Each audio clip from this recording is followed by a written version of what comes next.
मोहब्बत से दुरूद पाक पढ़िए। अल्लाहुम्मा सल्ली अला सय्यिदिना व मौलाना मुहम्मदिन व बारिक वसल्लम। सलातुन व सलामुन अलैका या रसूलल्लाह सल्लल्लाहु तआला अलैहि वसल्लम।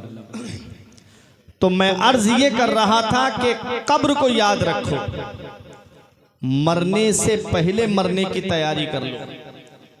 आज जिस औलाद को मोबाइल चलाने से फुर्सत नहीं मिलती, आज जिस औलाद को व्हाट्सएप देखने से फुर्सत नहीं मिलती, वो क्या हमारी कब्र पे जाकर कुरान पढ़ेगी?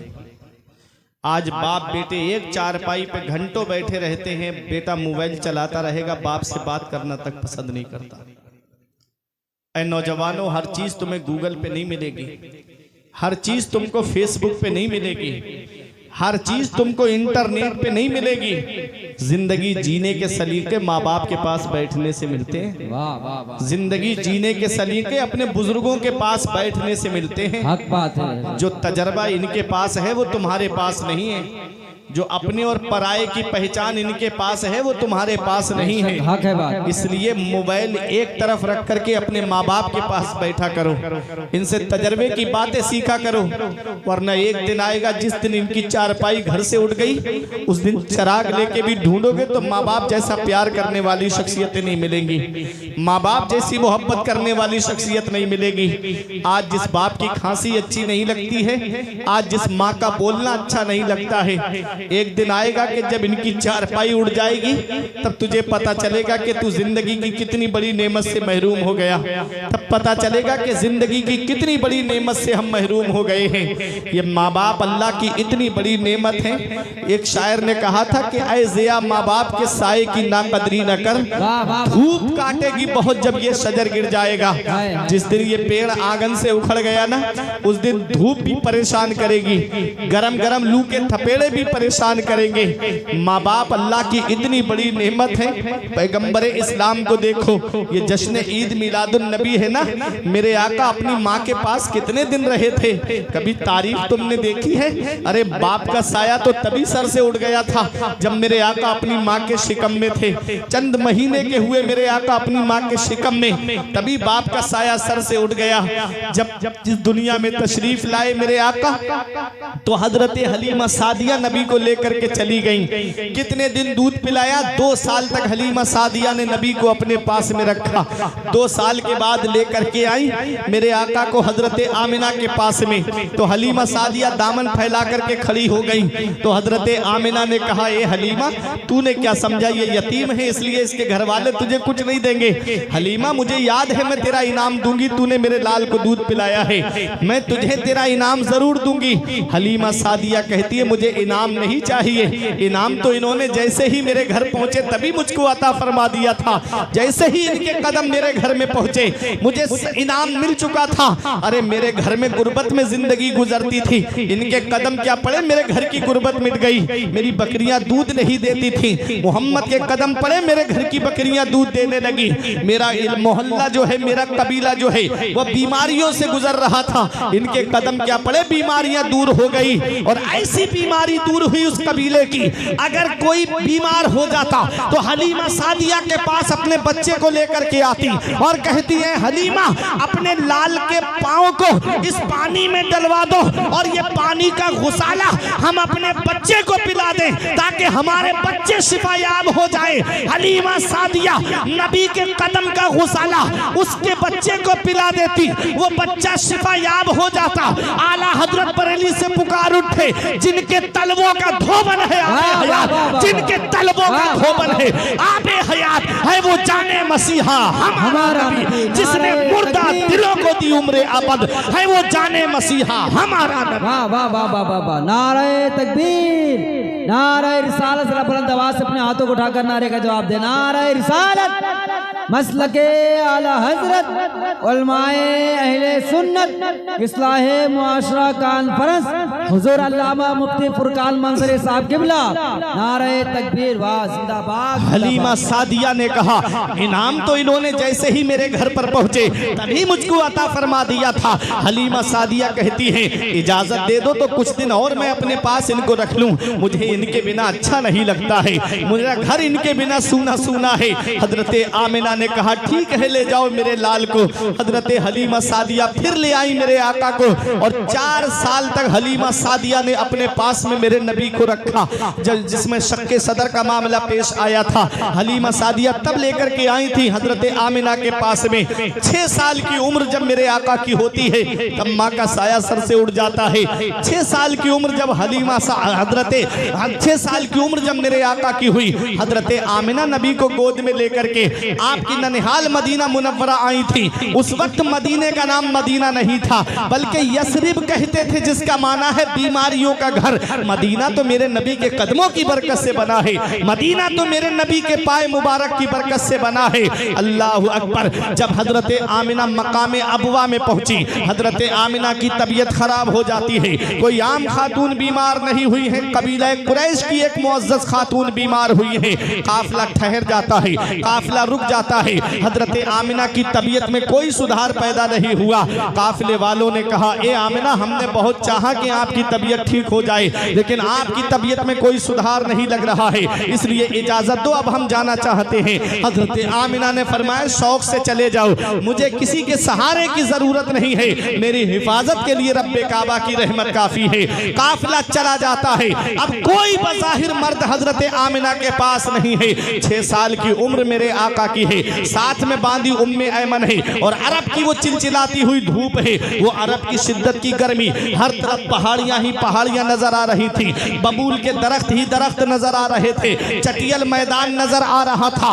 बज़ाहिर कोई मर्द नहीं हजरत आमिना के पास में। मेरे नबी की वालिदा पे वो वक्त आया जो सब पे आना है, वो घड़ी आई जो सब पे आनी है, वो टाइम आया जो सब पे आना है, वो लम्हा आया जो सब पे आना है, जिसके बारे में इल्मी साहब फरमाते हैं, याद रख हर आन आखिर मौत है, बंतु मत अनजान आखिर मौत है। मरते जाते हैं हजारों आदमी, आकिलो नादान आखिर मौत है। बारहा इल्मी तुझे समझा चुके, मान या मत मान आखिर मौत है। जब चाकनी का आलम तारी होता है, मुझे बताओ नव्वा पुरवा वालों, जब किसी बच्चे के वालिद के इंतकाल का वक्त करीब आ जाए तो कितने लोग होते हैं जो सहारा देने की बात करते हैं। कभी चचा सीने से लगा के कहता है, मत घबरा मेरे लाल, अभी तेरा चचा मौजूद है। कभी ताऊ सहारा देने की बात करता है, कभी मामू सहारा देने की बात करता है, कभी खालू सहारा देने की बात करते हैं, कभी फूफा सहारा देने की बात करते हैं, कभी रिश्तेदार, कभी पड़ोसी सहारा देने की बात करते हैं। अल्लाह अकबर। कुर्बान जाओ मेरे नबी की शान पर। बाप का साया तो तभी सर से उठ गया था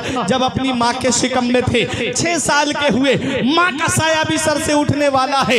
8 साल के हुए दादा का साया भी सर से उठ गया। ऐ लोगों, जरा दिल की तख्ती पे हाथ रख करके देखो तो सही, पैगंबर इस्लाम की वालिदा पे जाकनी का आलम तारी है। नबी ने अपनी माँ के सर को अपने मुबारक जानू पे रख लिया और अपनी माँ का सर दबाने लगे। जन्नत की हूरों ने कहा, या रसूल अल्लाह, हमें इजाजत दे दें, हम आपकी माँ की खिदमत करें। तो नबी का किरदार बोल रहा था, नबी का कैरेक्टर बोल रहा था, नबी का अखलाक बोल रहा था, नबी की सीरत बोल रही थी, नबी का उसवा हसना बोल रहा था। माँ की खिदमत का हक नर्सों नौकरानियों की ड्यूटी लगा के अदा नहीं होता है। माँ की खिदमत का हक तब अदा होता है जब बेटा खुद अपनी माँ की खिदमत करता है। नबी अपनी माँ का सर दबा रहे हैं, आंखों से आंसू निकले, हजरत आमिना के चेहरे पर गिरे। आंखें खोल दी हजरत आमिना ने। हजरत आमिना ने कहा, ए मेरे लाल, अपना हाथ नबी के चेहरे पर फेरते हुए कहा, मत रो मेरे लाल, आंसू मत बहा मेरे लाल, तू दुनिया में रोने के लिए नहीं आया है। आंसू मत बहा मेरे लाल, तू दुनिया में आंसू बहाने के लिए नहीं आया है, अरे बल्कि बहते हुए आंसुओं को पोंछने के लिए आया है। बच्चे माँ बाप की मौत पे इसलिए रोते हैं कि माँ बाप के बाद में बेसहारा हो जाएंगे। मेरे लाल, तू किसी के सहारे का मोहताज नहीं है, तेरा खुदा तेरा सहारा है और तू सारी खुदाई का सहारा है। इमाम इसको मोहब्बत बरेली से पुकार उठे, गमज़दों को रज़ा मुज़दा दीजे के हैं, गमज़दों को रज़ा मुज़दा दीजे के हैं, बेकसों का सहारा हमारा नबी। वाह वाह वाह वाह, जिंदाबाद। बेकसों का सहारा हमारा नबी। नबी की वालिदा कहती है, मेरे लाल, मैं तुमसे कुछ कहना चाहती हूँ। हजरत आमिना ने नबी के कानों में कहा, ए मेरे लाल, मैं देख रही हूँ तेरा चर्चा मशरिक से लेके मगरिब तक, शिमाल से लेके जुनूब तक सारे जहान में तेरा चर्चा होगा। आमिना का जिक्र कभी खत्म नहीं होगा, आमिना का नाम कभी नहीं मिटेगा। वह वलद तो तोहरा इसलिए कि तेरे जैसा पाकीज़ा बेटा छोड़कर जा रही हूँ, तेरे जैसा सुथरा बेटा छोड़कर जा रही हूँ। ये कहा और हजरत आमिना की आवाज रुक जाती है। नबी अपनी माँ के जिस्म को पकड़ के कहते अम्मी और बोलो ना, अम्मी और बोलो ना। अल्लाह अकबर, 2 मरतबा कहा मेरे आका ने अम्मी और बोलो ना, अम्मी और बोलो ना।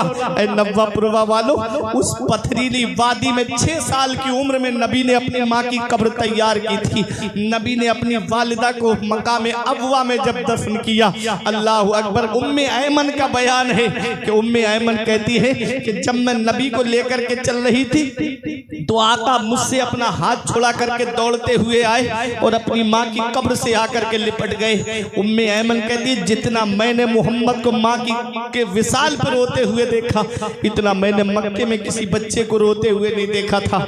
ऐ नौजवानों, अगर माँ बाप जिंदा हैं तो उनकी कद्र कर लो, अगर माँ बाप हयात हैं तो उनकी खिदमत कर लो। जिस दिन उनके साए सर से उठ गए उस दिन चिराग लेके भी ढूंढोगे तो माँ बाप जैसा प्यार करने वाली शख्सियत तुमको नहीं मिलेगी, माँ बाप जैसी मोहब्बत करने वाली शख्सियत तुमको नहीं मिलेगी, माँ बाप जैसी मोहब्बत करने वाली जात तुमको नहीं मिलेगी। आज जिस दौर में हम जिंदगी गुजार रहे हैं ये दौर मिलावटी दौर कहलाता है।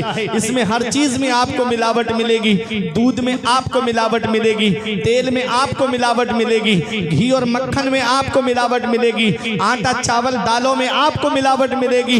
इस मिलावटी दौर में अगर बगैर मिलावट के कोई चीज है तो वो माँ बाप की मोहब्बत है जिसमें कोई मिलावट नहीं होती है। जो अपनी औलाद से सच्ची मोहब्बत करते हैं, जो अपनी औलाद से सच्चा प्यार करते हैं, इसलिए अपने माँ बाप की खिदमत कर लो। अल्लाह अकबर, मैं आपको बताता हुआ चलूं, आज नई जनरेशन कहती है, आज मेरी कौम की नई नस्ल के नौजवान कहते हैं मेरे बाप ने मेरे लिए किया क्या है। कभी तुझे ये लगे ना कि मेरे बाप ने मेरे लिए क्या किया है तो इनकी सफेद दाढ़ी की तरफ देख लिया कर, इनके चेहरे की झुर्रियों की तरफ देख लिया कर, इनके माथे की सिलवटों की तरफ देख लिया कर, इनके हाथ की हथेलियों की तरफ देख लिया कर। तेरे हाथ की लकीरें तो नजर आ रही हैं, इनके हाथ की लकीरें कैसे मिट गई तो सुन, तेरी तकदीर बनाते बनाते इनके हाथ की लकीरें मिट गई।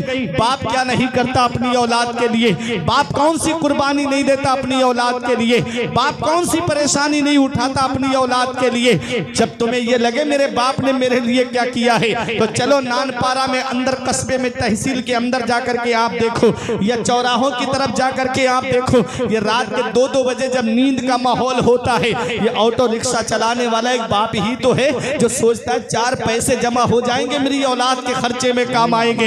ये बसें चलाने वाला एक बाप ही तो है, ये ट्रक चलाने वाला एक बाप ही तो है, अरे ये ऑटो रिक्शा चलाने वाला एक बाप ही तो है, ये दूसरों के खेतों में ऐसी गर्मी में पूरे दिन काम करने वाला एक बाप ही तो है, ये सर पे 3-3 मंजिल पे ईंटें लेके चढ़ने वाला एक बाप ही तो है, ये मुंबई कमाने जाने वाला एक बाप ही तो है, ये दिल्ली कमाने जाने वाला एक बाप ही तो है, ये 3-3 साल के लिए घर वालों से दूर सऊदी जाने वाला ये एक बाप ही तो है।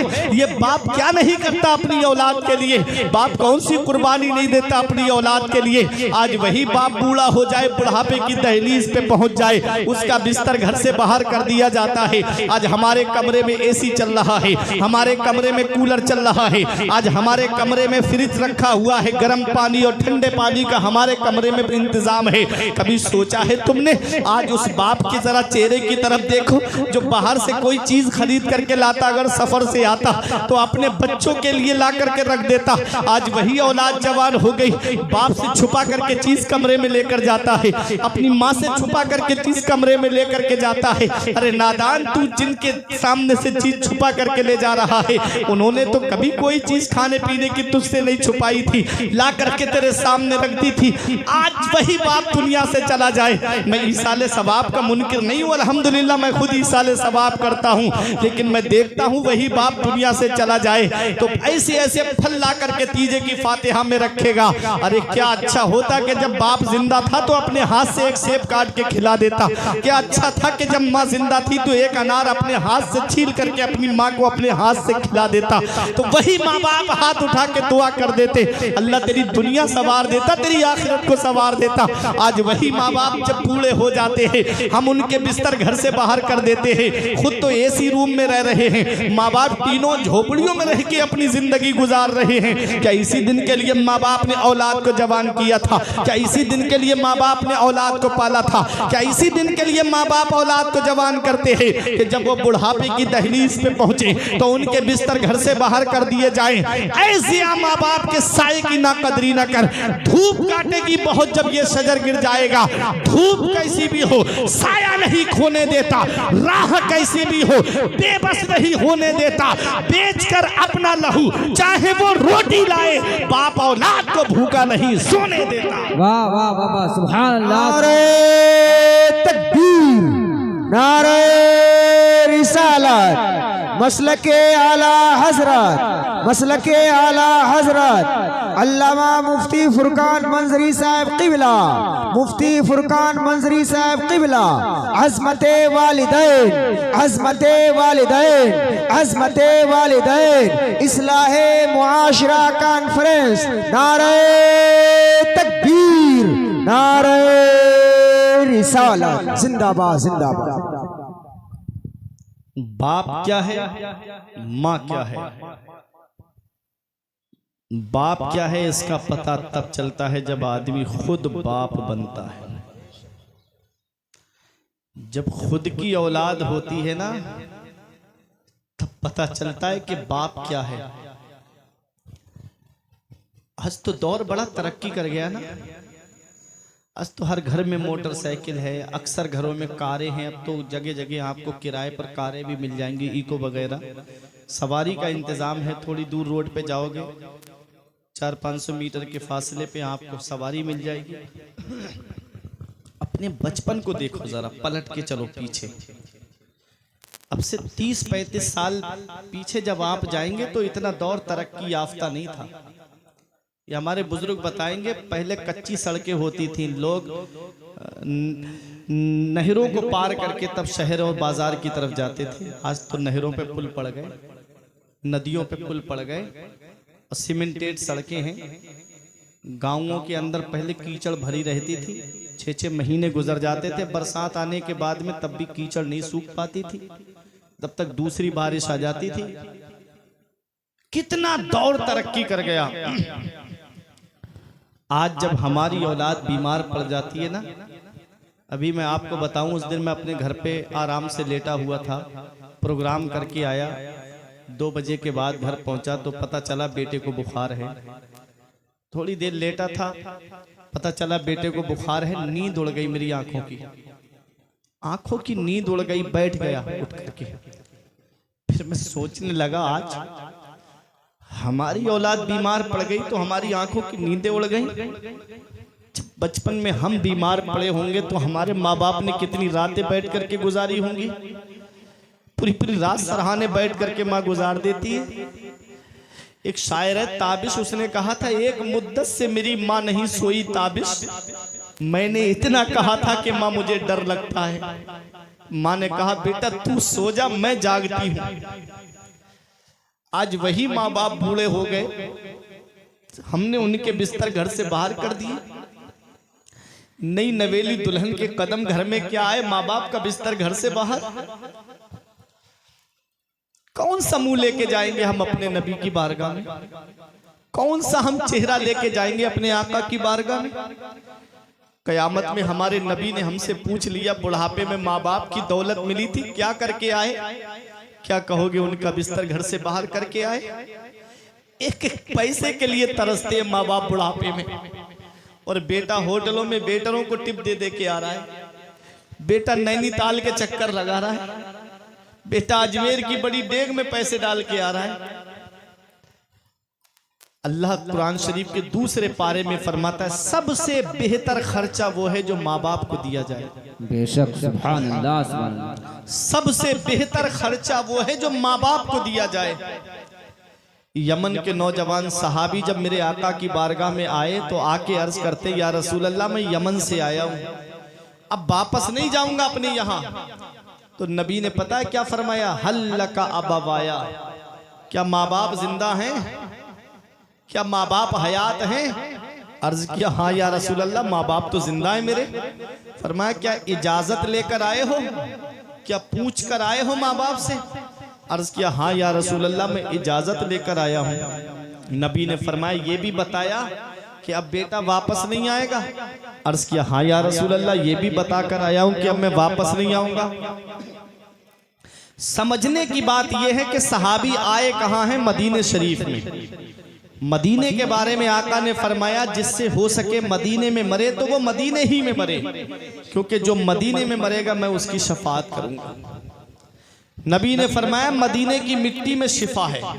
अल्लामा हसन ने कहा न हो आराम जिस बीमार को सारे जमाने से उठा ले जाए थोड़ी खाक उनके आस्ताने से। वाह वाह। वो मदीने की सरजमीन है जिसके बारे में ताजुशरिया ने कहा था मदीना ऐसा गुलशन है जो हर गुलशन की जीनत है। बहारे बागे जन्नत भी मदीना की बदौलत है, और मदीना छोड़कर जन्नत में कोई जा नहीं सकता। मदीने से मोहब्बत है तो जन्नत की जमानत है। उस मदीने में सहाबी आए हैं। अल्लाहु अकबर। नबी ने फरमाया माँ बाप से पूछ कर आए हो? अर्ज किया हाँ या रसूल अल्लाह, माँ बाप से पूछ कर आया हूँ। फरमाया ये बताया कि बेटा वापस नहीं आएगा? अर्ज किया हाँ या रसूल अल्लाह, मैंने ये भी बताया है। नबी ने फरमाया जब तुमने ये कहा कि तुम बेटा वापस नहीं आएगा, अपने बेटे का चेहरा देख लो, तब तुम्हारे माँ बाप का हाल कैसा था? हंस रहे थे कि रो रहे थे? सहाबी रोने लगे, आंखों में आंसू आ गए। या रसूल अल्लाह, जब मैंने ये कहा ना कि मैं अब वापस नहीं आऊंगा, जितनी जिंदगी बची है मदीने में गुजारूंगा, तो मेरे माँ बाप गले लग के फूट फूट करके रो रहे थे। मेरे माँ बाप फूट फूट करके रो रहे थे, आंसू बहा रहे थे। ऐ नव्वापुरवा वालों, नबी को जलाल आ गया। आका तशरीफ फरमा थे, उठ के खड़े हो गए मेरे आका। इरशाद फरमाते हैं इरजे इलैहिमा फअदहिकहुमा कमा अबकैतहुमा। ए मेरे सहाबी वापस चले जाओ और जहां से आए हो वहीं लौट के चले जाओ, और जैसे माँ बाप को रुला के आए हो वैसे उन्हें हंसा दो, वो यमन में खुश हो जाएंगे। तेरा नबी तुझसे मदीने में राजी हो जाएगा। नारे तकबीर, नारे रिसालत, मसलके आला हजरत, इस्लाहे मुआशरा कॉन्फ्रेंस, अल्लामा मुफ्ती फुरकान मंजरी साहब किबला, अजमते वालिदैन, नारे तकबीर, नारे। वो यमन में खुश हो जाएंगे। तेरा नबी तुझसे मदीने में राजी हो जाएगा। ओ माँ बाप को सता करके उम्रे के टूरों पे टूर करने वालों, माँ बाप को सता करके नैनीताल के चक्कर लगाने वालों, इधर माँ बाप एक एक पैसे के लिए परेशान है। बेटा दार्जिलिंग की सैर कर रहा है, माँ बाप एक एक पैसे की दवाई के लिए परेशान है, और बेटा अजमेर की बड़ी देग में पैसे डाल कर आ रहा है। इतना याद रखना, घर में रूठे हुए माँ बाप को मना लो, माँ बाप की दुआएं ले लो। नबी इरशाद फरमाते हैं माँ बाप की दुआ औलाद के हक में ऐसे कबूल होती है जैसे नबियों की दुआ उम्मत के हक में कबूल होती है। वाह वाह, सुभान अल्लाह, जिंदाबाद। आज दुआएं कराते फिर रहे हो। मैं बरेली शरीफ से आया, हजरत कारोबार के लिए दुआ कर दो। दुकान में बरकत नहीं हो रही है, दुआ कर दो। कारोबार नहीं चल रहा है, दुआ कर दो। घर में परेशानियां हैं, दुआ कर दो। हजरत परेशानियों ने घर का घेर रखा है, दुआ कर दो। इतनी जल्दी किसी मौलाना की दुआ कबूल नहीं होगी, इतनी जल्दी किसी पीर की दुआ कबूल नहीं होगी, जितनी जल्दी औलाद के हक में उसके माँ बाप की दुआ कबूल होती है। अगर परेशानियां घेर ले तो माँ बाप से दुआएं कराओ। दुकान में बरकत नहीं होती तो माँ बाप से दुआएं कराओ। कारोबार में बरकत नहीं होती, माँ बाप से दुआएं कराओ। मेरे सर से मेरी सारी मुसीबत टाल देती है मेरी माँ, मेरे दामन में दुआएं डाल देती है। परेशान हो अंधेरों से तो जाओ माँ के कदमों में, वो जब चाहे मुकद्दर में उजाले डाल देती है। वाह वाह, सुभान अल्लाह, सुभान अल्लाह, जिंदाबाद जिंदाबाद। अब एक हदीस पाक सुनो, नबी फरमाते हैं, इस हदीस के रावी हजरत अब्दुल्ला इब्ने उमर हैं। अन अब्दुल्ला इब्ने उमर काला रसूलुल्लाह सल्लल्लाहु अलैहि वसल्लम ला यदखुलुल जन्नता आक वला मन्नान वला कम्मार वला मुदमिनो खमर। नबी फरमाते हैं माँ बाप को सताने वाला जन्नत में नहीं जाएगा। यहाँ जन्नत में न जाने का मतलब क्या है? दुखूले अव्वल। जैसे नेकोकार परहेजगार जन्नत में जाएंगे डायरेक्ट, ये चार लोग ऐसे हैं अगर ये काम किए हैं और ईमान पर इनका खात्मा हुआ है तो पहले वो अपने गुनाहों की सजा जहन्नम में भुगतेंगे, फिर किसी की सिफारिश से निकाल करके इनको जन्नत में दाखिल किया जाएगा। कौन है वो 4 लोग? अपने अपने गिरेबान में झांक कर देखना, कहीं हम तो उसमें नहीं आ रहे। नबी ने फरमाया ला यदखुलुल जन्नता आक, जो माँ बाप को सताता है, जो माँ बाप का नाफरमान है, वो जन्नत में दाखिल नहीं होगा। आज कितने माँ बाप औलाद की वजह से आंसू बहा रहे हैं, कितने माँ बाप हैं औलाद की वजह से आंखों से आंसू बरस रहे हैं, लेकिन औलाद पलट के नहीं देखती माँ बाप की तरफ। बुढ़ापे में माँ बाप उन्हें बोझ लगने लगते हैं। इमाम गजाली फरमाते हैं पहली मोहब्बत है माँ बाप की जो दुनिया में बदला मांगती है। अगर तुमने अपने माँ बाप के साथ भलाई की तो तुम्हारी औलाद तुम्हारे साथ भलाई करेगी। अगर तुमने माँ बाप के साथ भलाई नहीं की तो ये उम्मीद लगा के मत बैठना कि बुढ़ापे में तेरी औलाद तेरा सहारा बन जाएगी। तो माँ बाप को सताने वाला जन्नत में दाखिल नहीं होगा। आगे नबी फरमाते वला मन्नान, और एहसान करके एहसान जताने वाला जन्नत में दाखिल नहीं होगा। मस्जिद में काम चल रहा था, आपने मस्जिद में पैसा दे दिया और चौराहे पे आके कह रहा है मैं नहीं देता तो मस्जिद बंद तो जाती। मदरसा तामीर हो रहा था, आपने मदरसे में पैसे दे दिए, बीच चौराहे पे लोगों के सामने कह रहा है मेरी वजह से मदरसा बना है। एहसान करके एहसान जता दिया। एहसान जताने वाला जन्नत में दाखिल नहीं होगा। अब आगे वाला जुमला सुनो हदीस का। नबी फरमाते वला कम्मार, और जुआ खेलने वाला जन्नत में दाखिल नहीं होगा। अब वो जुआ चाहे IPL में पैसे लगा करके खेलो, चाहे मैच में पैसे लगा करके खेलो, चाहे सट्टे में पैसे लगा करके खेलो, चाहे ड्रीम 11 पे पैसे लगा करके खेलो, चाहे रमी सर्कल पे पैसे लगा करके खेलो, चाहे जंगली रमी पे पैसे लगा करके खेलो, चाहे लूडो में पैसे लगा करके खेलो, चाहे ऑनलाइन जुआ खेलो, चाहे ऑफलाइन जुआ खेलो, जुआ जुआ होता है। इमाम गजाली फरमाते हैं जुआरी जब कयामत के दिन आएगा तो उसके ये हाथ खिंजीर के खून में सने हुए होंगे। बताओ इन हाथों से अपने नबी से मुसाफहा करना है, इन हाथों से गौसे आजम से मुसाफहा करना है, इन हाथों से मौला अली से मुसाफहा करना है, इन हाथों से गरीब नवाज से मुसाफहा करना है। क्या ये हाथ इस लायक हैं कि हम इनके सामने खड़े हो सके? आला हजरत फरमाते हैं कल तो दीदार का दिन है और यहाँ आंख बेकार है क्या होना है, छुप के लोगों से किए जिसके गुनाह वो खबरदार है क्या होना है, क्या होना है। वाह वाह जिंदाबाद। जुआ खेलने वाला जन्नत में दाखिल नहीं होगा। आगे नबी फरमाते हैं वला मुदमिनो खमरिन, और जो शराब का आदी है वो जन्नत में दाखिल नहीं होगा। आज शराब की वजह से कितनी मेरी नौजवान नस्ल बिगड़ गई, नशे की तरफ चले गए। नबी ने शराब बेचने वाले पर, शराब बनाने वाले पर, शराब का प्याला लाने वाले पर, शराब जिसमें रखी जाए उस पर, जिसके सामने पेश की जाए उस पर, नबी ने फरमाया अल्लाह की लानत होती है, फरिश्तों की लानत होती है। नबी ने फरमाया नबी की लानत होती है। शराब का एक कतरा अगर कोई पी ले तो अल्लाह ताला 40 दिन की नमाजें कबूल नहीं फरमाता, और तौबा कर ले नबी फरमाते अल्लाह बख्शने वाला मेहरबान है। 40 दिन के बाद फिर पी ले तो अल्लाह फिर 40 दिन की नमाजें कबूल नहीं फरमाता। फिर तौबा कर ले नबी फरमाते अल्लाह की रहमत से उम्मीद है कि अल्लाह उसको माफ कर दे। फिर शराब पी ले तो अल्लाह ताला फिर 40 दिन की नमाजें कबूल नहीं फरमाता। और 3 बार के बाद चौथी बार शराब पी ले तो वो कितनी भी तौबा करे अल्लाह उसकी तौबा को कबूल नहीं फरमाएगा। शराबी की वजह से आज उसके माँ बाप कैसे आंसू बहाते हैं जब औलाद नशे की तरफ चली जाती है। हर नशा आवर चीज को शराब कहते हैं। शराब को अरबी में खम्र कहते हैं, और खम्र के माना आते हैं ढांपने के। इसीलिए दुपट्टे को खिमार कहते हैं क्योंकि वो सर को ढांप लेता है। शराबी जब शराब पीता है तो उसकी अक्ल पे पर्दा पड़ जाता है, फिर उसे ना तो माँ का तमीज रहता है, ना बहन का तमीज रहता है, ना बेटी का तमीज रहता है। फिर वो जो मुंह में आता है सबको एक तरफ से गालियां देता है। शराबी ब्लड प्रेशर का मरीज हो जाता है, शराबी शुगर का मरीज हो जाता है, शराबी की किडनियां खराब हो जाती हैं।